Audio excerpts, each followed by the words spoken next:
स्वागत है आप सभी का आर्य आयुर्वेद में, जहां पर आपको मिलती है आयुर्वेद की शुद्ध शास्त्रोक्त जानकारी। आज हम बात करेंगे ऐसी कमाल की औषधि के बारे में जो शरीर में बल बढ़ाने का कार्य तो करती है, बल बढ़ाने के साथ साथ वो शरीर से डिटॉक्स करने का काम भी करती है, शुद्धि करने का काम भी करती है, ब्लॉकेज को हटाने का काम भी करती है। आपको बहुत ही रेयर ऐसी औषधियां मिलेगी जो शरीर में बल बढ़ाने के साथ साथ शरीर को भीम जैसा बनाने के साथ साथ डिटॉक्स करने का यानी कि शुद्धि करने का काम करे। इस औषधि को इस ऋतु में तो लिया ही जा सकता है, ग्रीष्म ऋतु के साथ साथ इस औषधि को साल के 10 महीनों में लिया जा सकता है। तो इतनी बहुमूल्य जानकारी के लिए वीडियो को अंत तक जरूर सुने, चैनल को सब्सक्राइब करें, वीडियो को लाइक करें और ज्यादा से ज्यादा शेयर करें। आजकल बल बढ़ाने और सेहत बनाने के लिए जिम और प्रोटीन का सहारा लिया जाता है। दोनों ही पूरी तरह से गलत है, क्योंकि जिम करवाते समय और प्रोटीन देते समय ना तो व्यक्ति की प्रकृति देखी जाती, ना ही ऋतु का ध्यान देखा जाता और ना ही उसकी अग्नि के बल का ध्यान रखा जाता। बस आप कभी भी जिम करने पहुंच जाओ तो आपका जिम शुरू हो जाएगा। आपको कभी भी प्रोटीन इस्तेमाल करने के लिए बोल दिया जाए तो आपका प्रोटीन भी शुरू हो जाएगा। उसमें आपकी प्रकृति, ऋतु और अग्नि के बल का कोई ध्यान नहीं रखा जाता। तो हम अपनी इस लेक्चर सीरीज में आयुर्वेद की ऐसी औषधियों की जानकारी लेकर आ रहे हैं जिसको आप ऋतु के हिसाब से, अपनी प्रकृति के हिसाब से, अपनी अग्नि के बल के हिसाब से इस्तेमाल कर सकते हैं, जो शरीर में बल बढ़ाने का काम भी करेगी और जिसका कोई साइड इफेक्ट नहीं होगा। आयुर्वेदिक औषधियों के बारे में अक्सर लोग ये सोचते हैं कि जैसे स्तावरी है, सफेद मूसली है, कोंच बीज है, तालम खाना है, वंशलोचन है या विदारी कंद है, जितनी भी वाजीकरण औषधियां हैं, जितनी भी शुक्र धातु पे काम करने वाली औषधियां हैं, इनके बारे में लोग अक्सर ऐसा मानते हैं कि ये औषधियां गर्म हैं। इसलिए इनका पूर्ण जानकारी ना होने के कारण, इन औषधियों को गर्म मानने के कारण इनका इस्तेमाल करने से बचते हैं और वो फिर जिम और प्रोटीन का सहारा लेते हैं। तो हम अपनी लेक्चर सीरीज में आयुर्वेद की ऐसी औषधियों की डिटेलिंग लेके आ रहे हैं जिससे आप अपनी ऋतु, प्रकृति, अग्नि का बल, शारीरिक बल, इन सब को ध्यान में रखते हुए उसको इस्तेमाल कर सकते हैं, जिसका कोई साइड इफेक्ट नहीं होगा। तो इसी कड़ी में आज हम बात करेंगे कोंच के बीज के बारे में। आयुर्वेद की संहिताओं में कोंच के बीज के बारे में जो इसके गुण हैं, इसकी प्रकृति है और इसको किस ऋतु में लिया जा सकता है, इसके बारे में ऐसा लिखा गया है कि जो कोंच का बीज है ये अत्यंत वृष्य है, यानी कि ये शुक्र धातु को बहुत तेजी से बढ़ाने वाला है।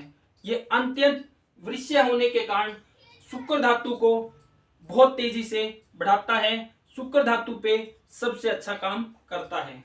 कोई भी आयुर्वेदिक सिरप बनता है या मेडिसिन बनती है या शुक्र धातु पे काम करने वाला कोई भी चूर्ण हो तो हर एक कॉम्बिनेशन के अंदर कोंच के बीज को जरूर डाला जाता है, क्योंकि ये अत्यंत वृष्य है। इसकी जरूरत किनको है? जिनके शुक्राणु नील है, जिनके शुक्राणु कमजोर है, जिनके शुक्राणु सूखे हुए हैं या जिनके शरीर में शुक्राणुओं की कमी है, तो उनके लिए ये जबरदस्त टॉनिक है। शुक्र धातु पे काम करना हो, शुक्राणुओं को बढ़ाना है और शुक्राणुओं को अच्छा करना है, तो सबसे पहला नंबर है कोंच के बीज का, क्योंकि ये अत्यंत वृष्य है। ये तेजी से और भारी संख्या में शुक्राणुओं को बढ़ाने का काम करता है। आगे इसके बारे में कहा गया है कि इसका जो रस है वो मधुर और तिक्त रस है।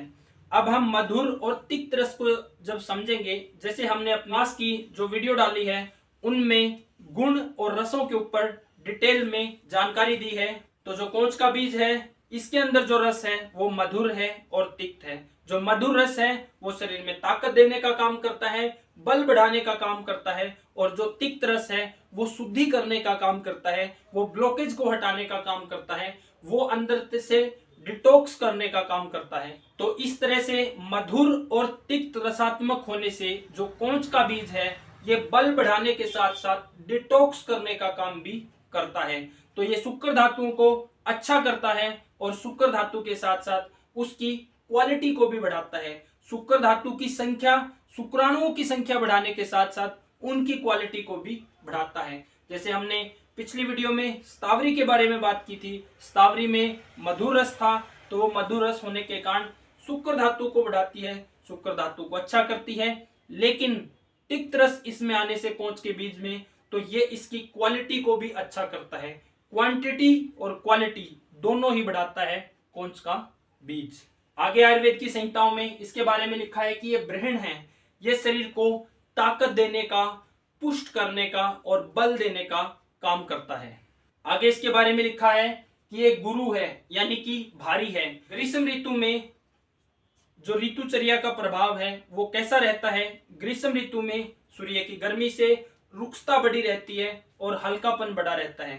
तो ग्रीष्म ऋतु में वात का संचय ना हो, शरीर में वात जमा ना हो, तो हमें ऐसी औषधि की जरूरत है जो भारी हो, जो चिकनी हो और जो ठंडी हो। तो कोंच का जो बीज है ये मधुर रस का है, ये गुरु है और ये शीत भी है। तो इस तरह से ग्रीष्म ऋतु में इसको लिया जा सकता है। और ग्रीष्म ऋतु में बल देने वाले टॉनिक में इसका सर्वश्रेष्ठ उपयोग है। ग्रीष्म ऋतु के अलावा इसको वर्षा ऋतु में भी लिया जा सकता है, क्योंकि अगला ही गुण जब हम इसमें पढ़ेंगे, ये वात सामक है, यानी कि ये शरीर में वात के बढ़े हुए जो गुण हैं, जैसे रुक्ष है, खर है, लघु है, तो इन गुणों को हटाता है। तो ये वात का समन भी करता है, तो इसको वर्षा ऋतु में भी लिया जा सकता है। और वर्षा ऋतु के बाद आती है हमारी शरद ऋतु। शरद ऋतु में अत्यधिक गर्मी बढ़े होने के कारण, पित्त प्रकोप का काल होने के कारण, वहां पे भी हमें ऐसी मेडिसिन की जरूरत होती है जो स्निग्ध हो और जो शीतल हो। तो कोंच का बीज शीतल होने के कारण हम इसको शरद ऋतु में भी इस्तेमाल कर सकते हैं। हेमंत और शिशिर ऋतु में जब हम इसको इस्तेमाल करेंगे तो हमने इसको गर्म दूध या गर्म खीर या किसी भी गर्म भोज्य पदार्थ के साथ इसको लेना है। तो इस तरह से कोंच के बीज को हम 5 ऋतुओं में और 10 महीनों में ले सकते हैं। केवल एक ही ऋतु है जिसमें हमने कोंच के बीज का प्रयोग नहीं करना, और वो है वसंत ऋतु। क्योंकि वसंत ऋतु में शरीर में कफ दोष बढ़ा रहता है। कफ दोष बढ़ा होने के कारण वसंत ऋतु बीमारियों का समय होता है। तो बीमारियों के काल में, बीमारियों के समय में आयुर्वेद के अनुसार कोई भी वाजीकरण या बल देने वाली औषधि नहीं लेनी होती, क्योंकि उस समय शरीर की शुद्धि करने की जरूरत होती है। तो इस तरह से 12 महीने में से 10 महीनों में कोंच के बीज का सेवन किया जा सकता है। आगे इसके बारे में लिखा है कि ये बल कारक है, यानी कि ये शरीर में बल बढ़ाने का काम करता है। अगर आप अपने शरीर को भीम के जैसा बनाना चाहते हो तो आपके लिए कोंच का बीज एक सर्वश्रेष्ठ औषधि है। आगे इसके बारे में लिखा है कि ये कफ, पित्त और रक्त दोष का शमन करती है। इस पॉइंट को बड़े ध्यान से समझने की जरूरत है कि ये शरीर में बढ़े हुए कफ को, यानी कि कफ जो दूषित है, अंदर आम है, तो ये तिक्त होने के कारण आम का पाचन करती है, आम को हटाती है, ब्लॉकेज को हटाती है। तो इस तरह से तिक्त रस होने के कारण ये कफ को शांत करती है, बढ़े हुए कफ के गुणों को हटाने का काम करता है। आगे लिखा है पित्त, यानी कि ये मधुर होने के कारण और तिक्त होने के कारण जो मधुर रस है वो शरीर में पित्त का उष्ण और तीक्ष्ण गुण को ठीक करता है, और ये गुरु होने के कारण पित्त के लघु गुण को भी ठीक करती है। इसके साथ साथ तिक्त रस होने के कारण ये पित्त के द्रव गुण, अंदर एसिडिटी है, लिक्विडिटी है, तो उसको भी ठीक करती है। जिनके शरीर में एसिडिटी बनी है तो उनके लिए इसका एकदम उपयोग है। गर्मियों के समय में वो शीतल शहद के साथ इसका उपयोग कर सकते हैं। आगे लिखा है रक्त दोष शामक, यानी कि रक्त धातु में दुष्टि है, रक्त में इन्फेक्शन है, रक्त में किसी भी तरह की विकृति है, चेहरे पे फोड़े हैं, फुंसियां हैं या कहीं पे भी दाग है, यानी कि पाक है और जलन है, अगर इस तरह की कंडीशन है तो वहां पे इसका उपयोग किया जा सकता है। क्योंकि तिक्त रस होने के कारण ये क्लीनिंग का काम करता है।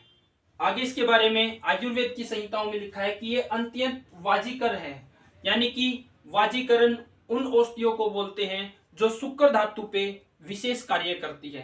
तो ये शुक्र धातु को अच्छा करने का काम करता है और तेजी से बढ़ाने का काम करता है। इसके साथ साथ ये मैथुन शक्ति को भी अच्छा करता है।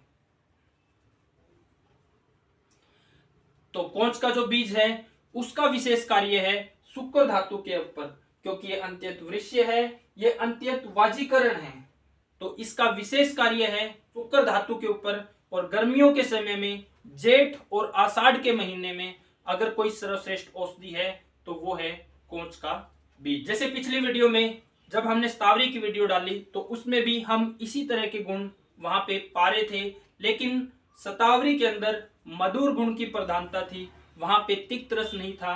तो शतावरी और कोंच बीज इन दोनों के गुण कर्म स्वभाव है वो मिलते जुलते हैं, तो इन दोनों का भी इकट्ठा सेवन किया जा सकता है। जब शतावरी के साथ इसको मिला के इस्तेमाल करेंगे तो उसमें क्लीनिंग का गुण और बढ़ जाएगा, क्योंकि इसमें तिक्त रस है। तो शतावरी और कोंच का बीज दोनों का समभाग में मान लो 5-5 ग्राम या 10-10 ग्राम दोनों को इकट्ठा लेकर हम सेवन कर सकते हैं। तो इस तरह से ये शतावरी की कार्य शक्ति को भी बढ़ाएगा, उसकी क्वालिटी को भी बढ़ाएगा, उसके गुणों के साथ साथ उसमें क्वालिटी लाने का काम करेगा। आगे इसके बारे में बोला गया है कि ये रसायन है। रसायन उन औषधियों को बोलते हैं जो धातुओं को 24 घंटे में निर्माण करने का कार्य करें। जैसे आज अगर हम भोजन करते हैं तो 30 दिनों के बाद उसका शुक्र बनता है, लेकिन जब रसायन औषधियां या वाजीकर औषधियों का उपयोग किया जाता है तो वो 24 घंटे में धातु निर्माण की क्षमता रखती है। तो ऐसी औषधियों को रसायन बोला जाता है जो 24 घंटे में ही अपने प्रभाव से धातुओं को अच्छा करने का काम करे। अगला पॉइंट है इसके बारे में कि ये उत्तेजक है। उत्तेजक यानी कि ये उत्तेजना शक्ति को बढ़ाती है। हमने विशेष गुण इसका क्या देखा कि ये अंत्यत वृष्य है, ये अंत्यत वाजीकरण है, और अब हम क्या पढ़ रहे हैं कि ये अंत्यत उत्तेजक है। तो ये उत्तेजक होने के कारण ये इरेक्शन की समस्या अगर किसी को है तो उसको ये खत्म करती है। अक्सर आप लोग देखेंगे कि जो कफ के रोगी है उनके शरीर में कफ बढ़ने से, कफ के गुण बढ़ने से उनके शरीर में स्थूलता आती है, आलस आता है, मंदता आती है यानी धीमापन आता है। जिन व्यक्तियों को हाइपोथायराइड है, जिन व्यक्तियों को शुगर की समस्या है, या जिनके शरीर में कफ की कोई भी व्याधि है और कफ के स्थूल और मंद गुण जब बढ़ते हैं तो वो इरेक्शन में कमी लाते हैं, जिससे उनमें नपुंसकता जैसी समस्या पैदा होती है। तो जो कोंच का बीज है ये उत्तेजक है और विशेष कार्य इसका शुक्र धातु के ऊपर है, तो ये उत्तेजना बढ़ाने का काम करता है। इरेक्शन में जो कमी है उसको ये दूर करता है। और इसका उपयोग केवल पुरुषों के लिए नहीं है, बल्कि जब शरीर में मंद और स्थूल गुण बढ़े हो तो वहां पे जो हार्ट है वो धीमा कार्य करने लग जाता है, जो किडनी है वो धीमा कार्य करने लग जाती है, जो उसने यूरिन को बाहर निकालना है, क्लेद को बाहर निकालना है। और महिलाओं में जो यूट्रस है उसका कार्य है समय पे पीरियड को लेके आना, समय पे कंसीव करना और गर्भ काल में अच्छे से गर्भ का धारण करना और समय पे उसको बाहर निकालना। तो जब कफ की महिला में कफ का मंद और स्थूल गुण बढ़ा हो तो उनका जो यूट्रस है उसमें भी मंदता आ जाती है, यानी उसमें एक्टिविटी कम पड़ जाती है, उसका जो प्राकृतिक कार्य है वो धीमा हो जाता है। तो ये वहां पे भी तिक्त रस युक्त होने के कारण, शुद्धि करने के कारण, कफ के गुणों को हटाने के कारण उसको प्राकृतिक अवस्था में लाने का काम करेगा। उसकी जो प्राकृतिक कार्य है उसको पूरा करने में हेल्प करेगा। तो ये पुरुषों में उत्तेजक शक्ति या इरेक्शन की कमी है उसको अच्छा करता है। आगे इसके बारे में लिखा है कि वय स्थापन, ये युवा अवस्था को बनाए रखता है और बुढ़ापा नहीं आने देता। आगे लिखा है चक्षुषय, यानी कि ये आंखों के लिए अच्छा है, आंखों के लिए हितकर है, आंखों की शक्ति को बढ़ाने का काम करता है। तो इस तरह से हमने आयुर्वेद की संहिताओं के अनुसार कोंच के बीज की प्रकृति, उसके गुण, उसका कर्म, उसका स्वभाव हमने पढ़ लिया है। अब जानते हैं कि इसको उपयोग कैसे करना है। अब इसको इस्तेमाल करने की विधि जान लेते हैं। आयुर्वेद में कोई भी वाजीकर औषधि लेने से पहले या कोई भी रसायन औषधि लेने से पहले ये देखा जाता है कि अग्नि का बल कैसा है, यानी कि जिनको अच्छी भूख लगती है वो इसका सेवन कर सकते हैं। जिनको अच्छी भूख नहीं लगती है, अग्नि मंद की समस्या है, पाचन अच्छा नहीं है, तो पहले वो अपने नजदीकी आयुर्वेदिक वैद्य आयुर्वेदिक चिकित्सक से अपनी प्रकृति जाने, अपनी प्रकृति के अनुसार अग्नि के बल को अच्छा करे, दीपन पाचन अनुलोमन को अच्छा करे और अग्नि अच्छी होने पर, भूख अच्छी होने पर इसको हर कोई ले सकता है। तो सबसे पहला नियम है कि इसको लेने से पहले भूख अच्छी होनी चाहिए, तभी इसका सेवन करना है। अगर आपको भूख ही नहीं है तो ये गुरु है, अंदर पाचन शक्ति है नहीं, तो बहुत से केस में मीटिंग जैसी समस्या हो जाती है, पाचन होता नहीं है। जब दीपन पाचन अनुलोमन अच्छा नहीं है, वहां पे अगर रसायन और वाजिकर औषधियों को लिया जाता है तो वो वोमिटिंग की समस्या या गैस, अफारा, कब्ज इस तरह की समस्याएं पैदा कर देती है। तो आयुर्वेद में ऐसा है कि किसी भी वाजीकरण या रसायन औषधि लेने से पहले भूख को अच्छा करना है। भूख अच्छा होने पे तभी इसका अच्छे से पाचन हो पाएगा, तभी ये धातु निर्माण का कार्य अच्छे से कर पाएगा। तो जिनको भूख अच्छी है वो डायरेक्ट इसका सेवन कर सकते हैं। जिनकी भूख अच्छी नहीं है तो पहले उन्होंने अपने दीपन पाचन अनुलोमन को अच्छा करना है और फिर इसको लेना है। लेने का तरीका वही है कि इसको 10 ग्राम या 20 ग्राम पाउडर लेना है। एक समय में 10 ग्राम पाउडर ले सकते हैं। 10 ग्राम पाउडर सुबह, 10 ग्राम पाउडर शाम को। तो इसमें इतनी ही मात्रा में मिश्री मिलाकर जो कफ के व्यक्ति है या कफ की महिला है वो 10 ग्राम कोंच का बीज लेंगे, 10 ग्राम मिश्री लेंगे और उसको अच्छे से मिक्स करके फिर इसको शहद के साथ ले सकते हैं। मिश्री को मिलाने से इसका टेस्ट बढ़ जाएगा और महिला हो या पुरुष हो किसी को भी लेने में समस्या नहीं आएगी। और वात के जो भी साथी है या महिलाएं हैं वो इसको 10 ग्राम कोंच का बीज, 10 ग्राम मिश्री लेनी है, उसको घी के साथ मिक्स करके इस तरह से भी ले सकते हैं। वात और पित्त के व्यक्ति इसको दूध में पकाकर उसके साथ भी ले सकते हैं या दूध के साथ भी इसको ले सकते हैं या खीर के अंदर इसको डालकर जब खीर को बनाना शुरू करते हैं तो उसमें इसको डालकर पित्त और वात के खीर के अंदर भी इसको ले सकते हैं। एक और बेस्ट उपयोग है इसका कि अगर आप शुद्धि करके, शोधन चिकित्सा करके, पंचकर्म करके अगर आप इस औषधि का सेवन करेंगे तो ये और ज्यादा प्रभाव दिखाएगी। आयुर्वेद में रसायन औषधियों के बारे में, वाजीकरण औषधियों के बारे में ऐसा कहा जाता है कि उनको शोधन चिकित्सा करके लो तो ज्यादा प्रभाव दिखाती है। तो इस तरह से हमने इसकी लेने की विधि जानी है कि पहले भूख अच्छी होनी चाहिए। जिस व्यक्ति को भूख अच्छी हो उन्होंने इसका सेवन करना है। भूख अच्छी नहीं है तो पहले अपनी भूख को अच्छा करना है। जिनकी भूख अच्छी है वो डायरेक्ट इसका सेवन कर सकते हैं और जिन्होंने इसका ज्यादा लाभ लेना है तो वो शुद्धि करके इसका सेवन कर सकते हैं। तो सभी कंडीशन में ये इसके उपयोग की विधि रहेगी। लेना कब है? ग्रीष्म ऋतु में इसको लेने का बेस्ट समय है। साल की 5 ऋतुओं यानी 10 महीनों में इसको लिया जा सकता है। वसंत ऋतु में इसके उपयोग से बचना है। तो आशा है आप सभी को कोंच के बीज के ऊपर ये आयुर्वेदिक विश्लेषण पसंद आया होगा। हमारा प्रयास है कि जो लोग ये मानते हैं कि आयुर्वेद की औषधियां, खासकर वाजीकर या रसायन औषधियां गर्म होती है और उनका उपयोग करने से डरते हैं और सही जानकारी के अभाव में वो जिम या प्रोटीन का सहारा लेते हैं जिसके साइड इफेक्ट रहते हैं, तो उनको एक सही विकल्प उपलब्ध करवाना। अगर ये जानकारी आपको अच्छी लगी है तो चैनल को सब्सक्राइब करें, वीडियो को लाइक करें और ज्यादा से ज्यादा शेयर करें।